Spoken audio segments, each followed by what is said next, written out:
Bonjour, nous allons parler cette semaine de la paix de Dieu dans un monde agité et nous allons avoir comme premier sujet la liberté. On va lire ce texte bien connu de 2 Corinthiens 7, verset 17 qui nous dit « Là où est l'Esprit de Dieu, là est la liberté ».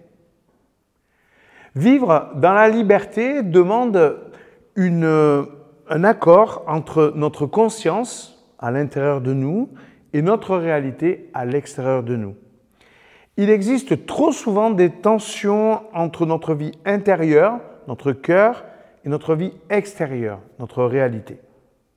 D'abord, notre relation à Dieu. À cause du péché, notre relation à Dieu est devenue contraignante.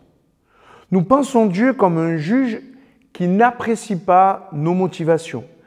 Et en agissant pour nous-mêmes, nous devenons ennemis des autres et prisonniers de nous-mêmes. Ce texte nous montre combien cela est faux.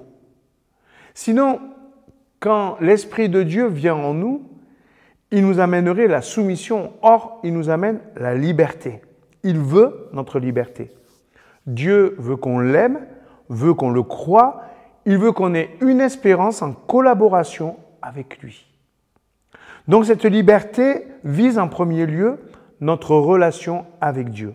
Nous sommes libres dans notre accès à lui et il est libre dans son accès à nous.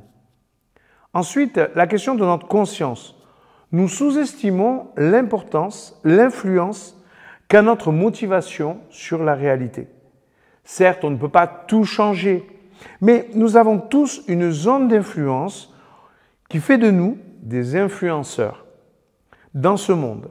Nos proches, nos amis, notre entourage nous voient vivre, cela les encourage ou pas.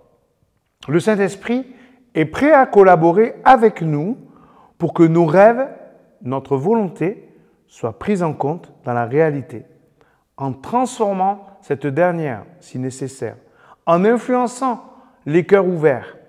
Par conséquent, ce verset change notre regard sur nous-mêmes et sur Dieu.